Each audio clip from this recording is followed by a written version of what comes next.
Hello Good and welcome. morning. And good evening for you, actually. This way, yes. And we are together here talking about accelerating your game in the next year. Sometimes we have the best of intentions, and for some reason, it is not coming quite together for us. Hello, welcome. It's Sigrid de Kaste here, high impact, high profit book writing, publishing, and marketing specialist. I help you write a book that will serve as a tangible representation of your brand and as a testament to your knowledge and experience. And I welcome Carolina Bakker with me. Hi, Carolina. Nice to have you with me again. Nice to be here again. Thank you, Sigrid. Carolina is an intuitive coach who empowers people to break through to their next level by reconnecting to their authenticity. And Carolina, you'll tell us more as we go along, I'm sure, all the finer details as we share our insights on this topic today. Wanting to accelerate, wanting to do more and better, but feeling conflicted about it.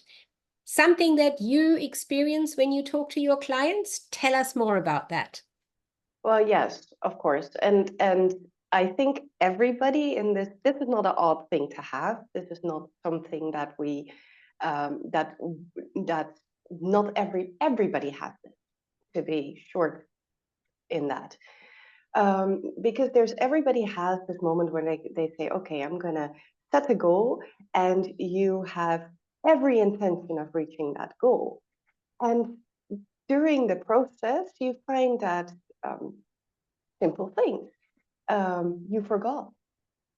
You forgot to do that daily routine that you were so invested on scheduling every day, or you forgot that you were always supposed to go to the gym on Wednesday, or you forgot to do your finances this week because that was what you were supposed to do every Friday.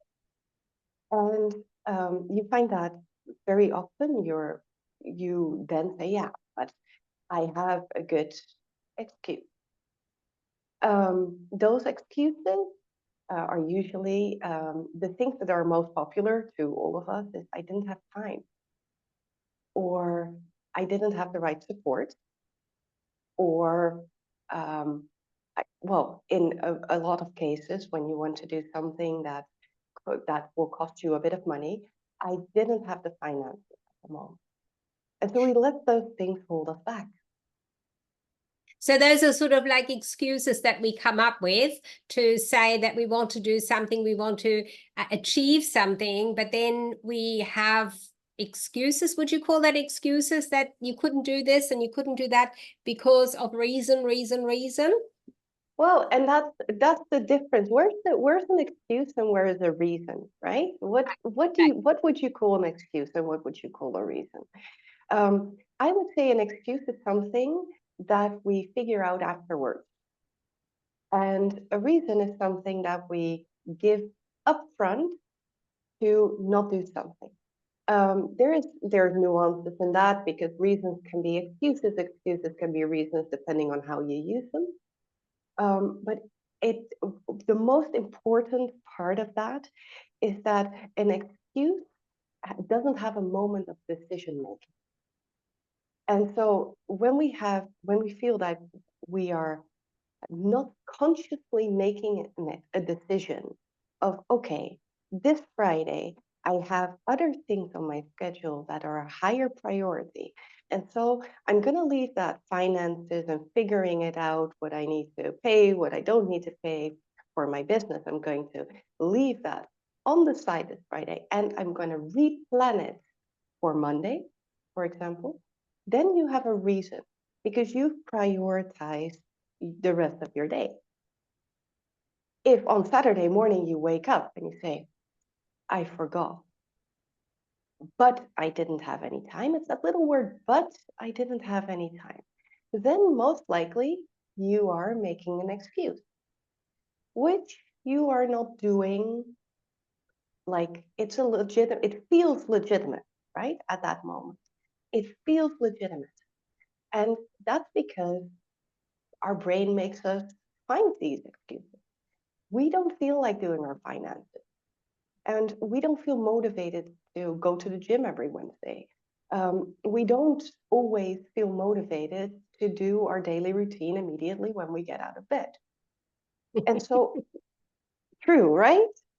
It is And true. It is true. And you know, when you bring that back to people who start writing a book, and initially they were motivated, want to do it, and then they peter off and peter off. Oh, you know, I won't do it today. I'll do a bit more tomorrow. Oh, I've got another day to go, another week to go. So that's in the same scenario, isn't it? This making excuses.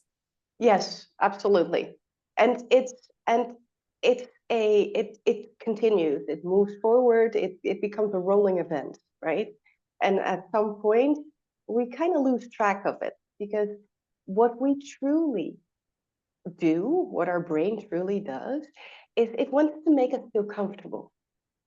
And so whenever we find something that we feel uncomfortable about, and uncomfortability is, I don't feel like doing that tomorrow, um, the brain starts giving you options to choose from, to say, okay, this is how you can get out of that uncomfortable feeling. But and how you can get back into your comfort zone, right? That's that. Mm.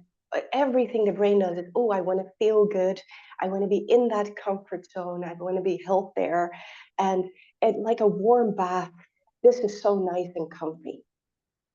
And the moment we start doing something that a change, a bigger change, the brain generally always protests immediately, because it's not sure which direction you're going to go in and what it can expect. And it's out of the comfort zone. So it already starts to, give you a little moment of self-doubt. And then this moment arises to say, no, I am going to do this. And you tip your toe into the cold water just outside of your comfort zone. And it feels Mm. cold. It's cold water outside of your comfort zone. And the brain says, ooh, that's cold. Are you sure you're comfortable with that? So when we talk about getting out of that comfort zone, and therefore we're not doing it, we're not staying with it, we're not staying motivated for it. When we now look at the inner conflict, is that what the inner conflict is about? That we are outside of our comfort zone, we are just not comfortable doing it, then this conflict arises inside? Or is there something else to it that we're not fully aware of at all? Yes and yes. Right. um, so the inner conflict is a layer deeper. The inner conflict shows up as wanting to do something and not being able to finish, not being able to follow through to the end until you reach that something. That's a type of inner conflict. But of course, the deeper layer of that is that we want to protect ourselves. And our comfort zone is literally our protected zone. It's Hmm. where we know what we can expect. And even if we are not thriving in that comfort zone, at least it's safe, because your Mm. system, your body, knows that it made it into this up to today. You're still alive while being in that comfort zone. So the deeper inner conflict is that we want to protect ourselves. And that Mm. protection comes in all types of shapes and in all types of ways, and different ways that we can recognize. So it's really good, though, for us to learn to identify that inner conflict, to recognize, as you say, because we are sabotaging what we want to achieve, isn't it? When we just follow that, like, in the work that you do, you see a lot of different ways and people, how they sabotage their next career move, their perhaps relationship with the people around them, and so on. I see that when they all geared up and they want to get that book done, they want to write, they're motivated, and then they actually never finish it, even though, they got my help, they still don't finish the book. That certainly happens. So they are sabotaging themselves. How do we recognize that? Or how can people be more alert to what's going on inside? So the first thing is to notice the thoughts that you have, of course, which go hand in hand with feelings. So what a lot of people have, without noticing, have this little voice in their head that's giving them self-doubt. That little voice, it generates what we call thought distortion. And thought distortion are basically any type of thought that gives you self-doubt, that gives you reasons to give up, good reasons, legitimate reasons, but still reasons to give up and reasons to move away from your goal. And so there's around 9 types of thought distortion, and one of the biggest ones I see is very often all or nothing thinking. And all or nothing thinking is that so whenever we do something, we do something with falling and getting up, right? There's never a road that is a straight way up. There's always a little bit up, and then you fall down, and then you go up, but you go up a little bit more and a little bit faster than you did the last time, and then you fall down. And sometimes the falls are deep and they are painful. You're telling me that that is normal? I didn't think it was just me. Well, good. I'm happy I already reached one person with it. Oh dear, oh dear. So it's quite normal. Up, bit down again, up, down, down, down, down, and then you got to craxle all the way back up to the top again. Yeah, that happens. And that is just how we undermine, sabotage our own way forward. Well, what we sabotage in that is that at those moments when we are going down and we're not seeing direct results, we go Yeah. into this mode of, I can't do this. You know what? Never mind. And we throw every little bit of effort that we did in the last week out down the drain, out of the window, and we're never looking at it again. So it's either all or absolutely nothing. And that all or nothing thinking, like, okay, I didn't reach it, I'm going to quit entirely. That's what makes most people be at the end of January and think, you know what, that new gym routine, I didn't go last Wednesday, I'm going to quit entirely. I'm going to stop this. Or I did 28 days of my morning routine, but day 29 I missed. So I will never be able to do this. I'm just going to quit.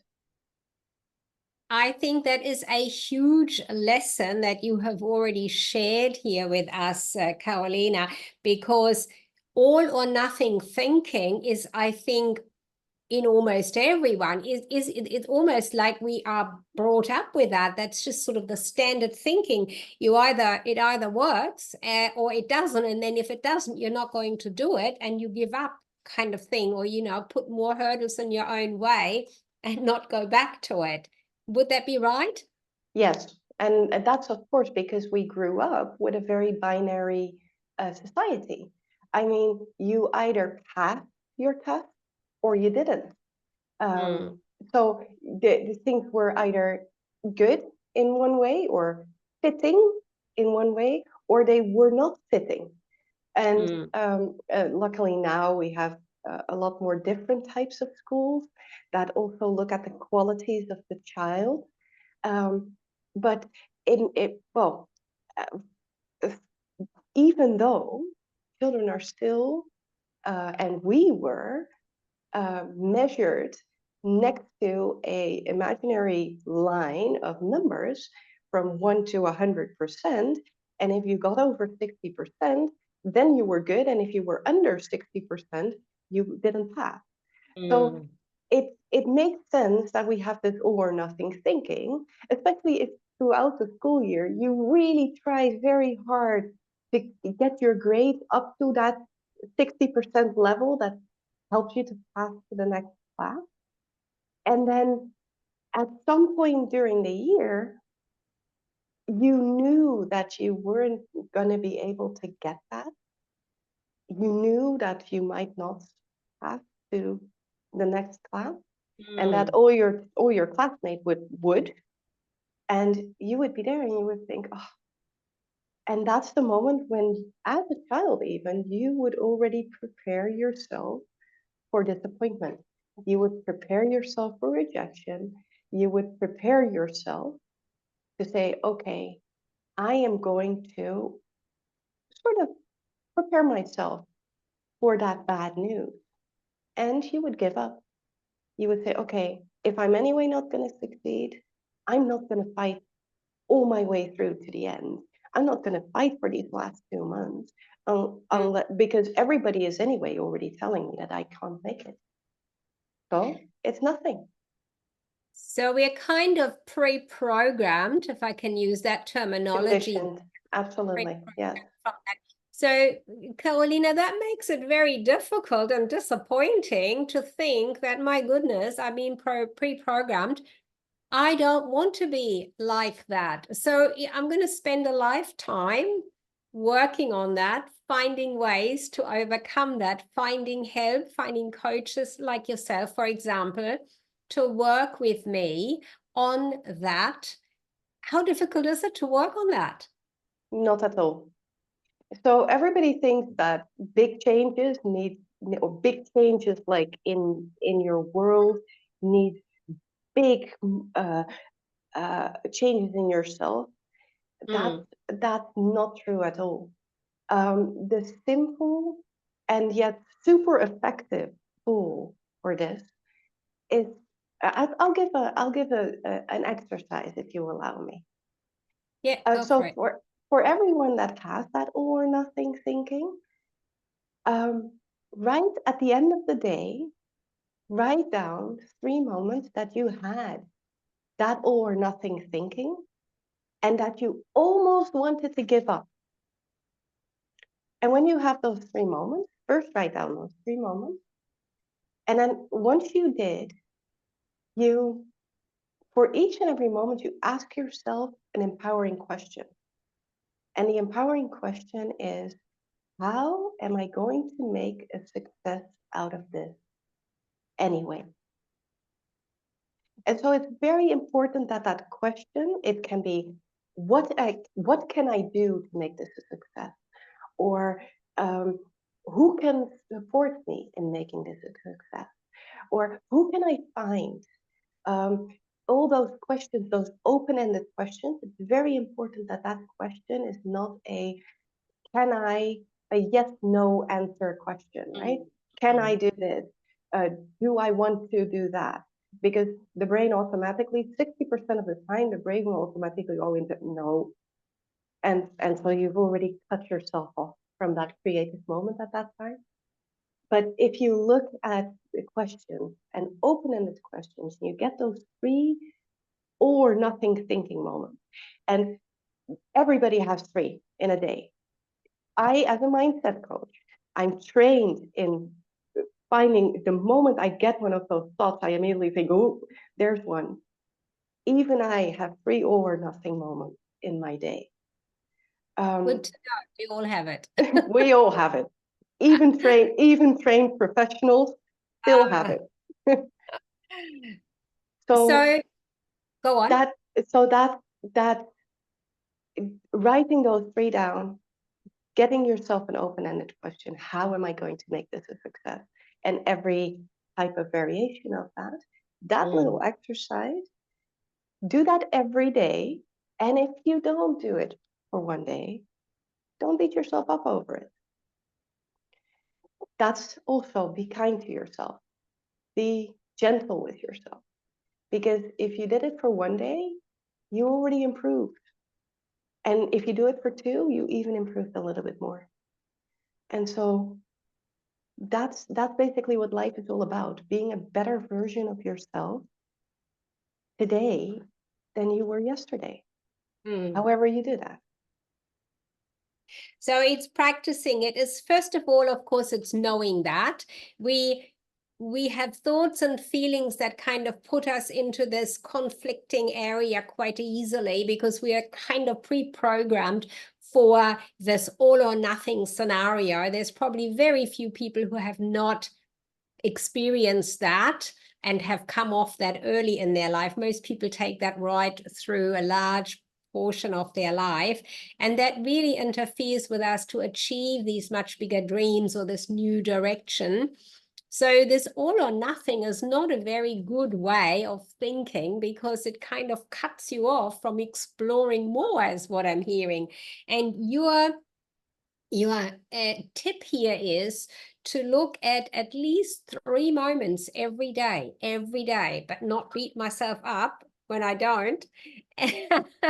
So looking at 3 moments where, you know, that came into play, and through that you can really come out of it. Now, we've chatted about this before, that you know, writing things down, there's a lot of ways of bringing those thoughts and ideas onto the page so that you can go back over them. That is very useful. So from my experience, anything writing, whether that is a daily diary affirmation, or you're using snippets of your day and your experiences for a book eventually, that can be quite expanding on your thinking and expanding in what you've just shared with us. How do you see that, just writing in general, as a, even just as a method of bringing those thoughts into reality, but letting go at the same time? So I think if we keep everything in our head, we allow ourselves to go in a million directions. And I think writing, our writing, as well as speaking things aloud, using more than one sense, like our senses, helps us make deeper realization. And so, not only when you write things down, you are using your kinesthetic sense, you're using your feeling, you feel the pen in your hand, and on top, you're visualizing your thoughts with your eyes, which makes it much more tangible for the brain to process. And so it will process the information that you have much better. And writing things down with a pen and a paper, or writing things down with a keyboard, it's the same, it's touch, right? So you're using 2 senses more than you do than when you would just keep it in your head. That is excellent. So we could leave the listener with the direction, with the suggestion, perhaps with the tips that you've just given us, to really immerse yourself into whatever you've done throughout the day, to take a moment at the end of the day and recoup what you were doing, looking at 3 specific moments where this all or nothing thinking happened, and expanded from there, is what what you're suggesting. Yes. What is the one direction that you want to leave everyone with? Now we've got those details, and anything more to share on that, or is that's the big one, to really stop, think, and write it down, or think about it, at least hold it in your mind? Yes, because what happens is that once you start to write things down, you start to notice it more often. And I think that every change starts with awareness.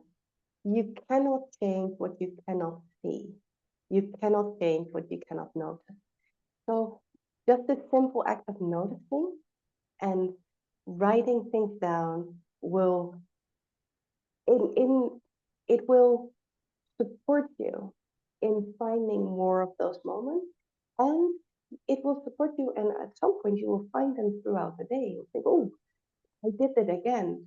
Do I really want to think this?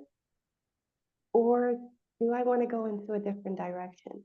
And that's when you have, from awareness, you create choice, and you can create decision making for yourself. And so, yes, I believe that this is where it all starts. Fantastic. I thank you for your time and sharing your valuable expertise with us again today, Carolina.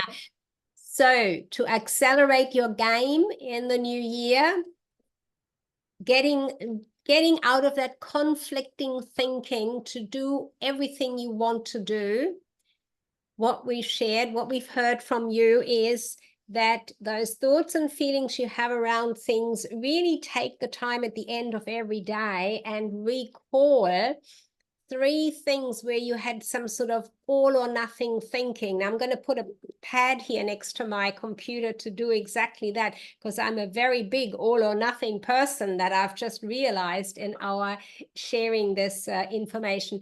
Thank you for your time, and fantastic to have had you here again, being able to get your expertise. Any parting words from you?